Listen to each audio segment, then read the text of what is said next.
CM Siddaramaiah ಭೇಟಿಯಾಗಿದ್ದಾರೆ ಗೃಹ ಸಚಿವ ಪರಮೇಶ್ವರ್ ಅವರು ಕಾವೇರಿ ನಿವಾಸದಲ್ಲಿ ಭೇಟಿಯಾಗಿ ಮಾತುಕತೆಯನ್ನ ಕೂಡ ನಡೆಸಿದ್ದಾರೆ. ನಿರ್ಮಲಾ ಸೀತಾರಾಮನ್ ಮೇಲಿನ ಎಫ್ಐಆರ್ ಸಂಬಂಧ ಈ ಚರ್ಚೆ ನಡೀತಾ ಇದೆ ಅನ್ನುವಂತ ಮಾಹಿತಿ ಬರ್ತಾ ಇದೆ. ಈ ಸಂಬಂಧ ಎಸ್ಐಟಿ ನೇಮಕ ಮಾಡುವ ಬಗ್ಗೆ ಚರ್ಚೆಗೆ ಮುಂದಾಗ್ತಾ ಇದ್ದಾರೆ. ಬೆಳಗ್ಗೆ ಡಿಕೆಶಿಯನ್ನ ಕೂಡ ಪರಮೇಶ್ವರ್ ಅವರು ಭೇಟಿಯಾಗಿದ್ರು. ಈಗ ಮುಖ್ಯಮಂತ್ರಿ ಸಿದ್ದರಾಮಯ್ಯನವರನ್ನ ಕೂಡ ಗೃಹ ಸಚಿವ ಪರಮೇಶ್ವರ್ ಅವರು ಭೇಟಿಯಾಗಿದ್ದಾರೆ.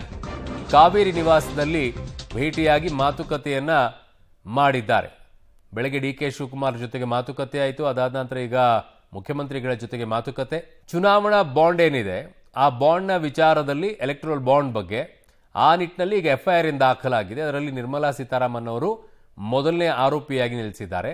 ಹಾಗಾಗಿ ಎಸ್ಐಟಿ ರಚನೆಯ ವಿಚಾರದಲ್ಲಿ ಈಗ ಚಿಂತನೆಯನ್ನ ನಡೆಸಿರೋದು. ಆ ನಿಟ್ಟಿನಲ್ಲಿ ಇವತ್ತು ಬೆಳಗ್ಗೆಯಿಂದಲೂ ಕೂಡ ಭಾರಿ ಬೆಳವಣಿಗೆ ಆಗ್ತಾ ಇತ್ತು. ಉಪಮುಖ್ಯಮಂತ್ರಿಗಳ ಜೊತೆಗೆ ಚರ್ಚೆಯನ್ನ ಮಾಡಿದ್ರು. ಈಗ ಮುಖ್ಯಮಂತ್ರಿಗಳ ಜೊತೆಗೂ ಕೂಡ ಚರ್ಚೆಯನ್ನ ಮಾಡ್ತಾ ಇದ್ದಾರೆ ಕಾವೇರಿ ನಿವಾಸದಲ್ಲಿ. ಸೊ ಹಾಗಾಗಿ ಏನು ಮಾಡಬೇಕು, ಯಾವ ರೀತಿಯಾಗಿ, ಇವೆಲ್ಲವೂ ಕೂಡ ಇವತ್ತು ಚರ್ಚೆ ಆಗ್ತಾ ಇದೆ.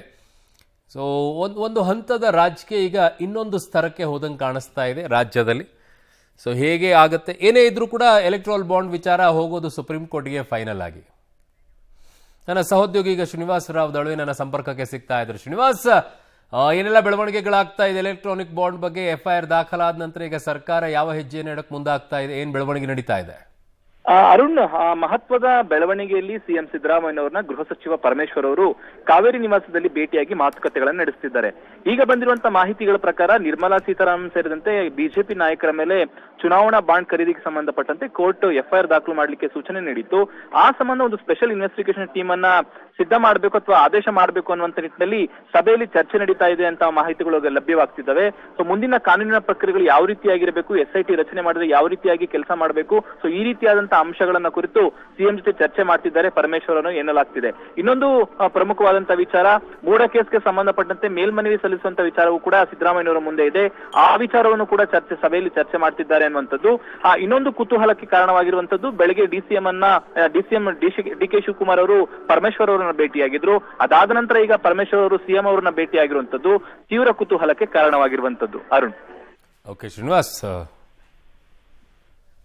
ಓಕೆ ಶ್ರೀನಿವಾಸ್, ನಿಮ್ಮೆಲ್ಲ ಮಾಹಿತಿಗೆ ಧನ್ಯವಾದಗಳು. ನಿರ್ಮಲಾ ಸೀತಾರಾಮನ್ ಮೇಲಿನ ಎಫ್ಐಆರ್ ವಿಚಾರದಲ್ಲಿ ಈಗ ಎಸ್ಐಟಿ ರಚನೆಗೆ ಮುಂದಾಗಿದ್ದಾರೆ. ಸೊ ಒಂದ್ ಕಡೆಗೆ ಡಿಕೆ ಶಿವಕುಮಾರ್ ಅವರನ್ನು ಕೂಡ ಭೇಟಿಯಾದರು. ಈಗ ಸಿದ್ದರಾಮಯ್ಯನವರು ಕೂಡ ಭೇಟಿಯಾಗಿದ್ದಾರೆ. ಉಪಮುಖ್ಯಮಂತ್ರಿ ಮತ್ತೆ ಮುಖ್ಯಮಂತ್ರಿಗಳನ್ನ ಭೇಟಿಯಾಗಿ ಚರ್ಚೆಯನ್ನ ಮಾಡಿದ್ದಾರೆ ಎಸ್ಐಟಿ ರಚನೆಯ ವಿಚಾರದಲ್ಲಿ. ಸೊ ಯಾವ ರೀತಿಯಾಗಿ ರಾಜ್ಯ ಸರ್ಕಾರ ಇದರಲ್ಲಿ ಹೆಜ್ಜೆಯನ್ನು ಇಡುತ್ತೆ ಅನ್ನುವಂಥದ್ದನ್ನ ಕಾದು ನೋಡಬೇಕಾಗಿದೆ. ಕಾರಣ ಇದರಲ್ಲಿ ನೇರವಾದಂಥ ಫೈಟು, ಬಟ್ ಒನ್ ಸೈಡೆಡ್ ಅನ್ಸುತ್ತಾ? ಕಾರಣ 8,000 ಕೋಟಿ ಅದರಲ್ಲಿ ಪಡ್ಕೊಂಡಿದ್ದಾರೆ ಅನ್ನುವಂಥದ್ದು ಚುನಾವಣಾ ಬಾಂಡ್ನಲ್ಲಿ ಹೇಳುವಂಥದ್ದು ಬಿಜೆಪಿ ಮೇಲೆ. ಕಾಂಗ್ರೆಸ್ಸಿಗೂ ಕೂಡ ಅಷ್ಟೇ 2,000 ಕೋಟಿ ಏನೋ ಬಂದಿದೆ. ಆ ವಿಚಾರ ಹೇಗೆ ಆಗಿದ್ದಾಗ ಅದು ಚರ್ಚೆಗೆ ಬಂದೇ ಬರುತ್ತೆ.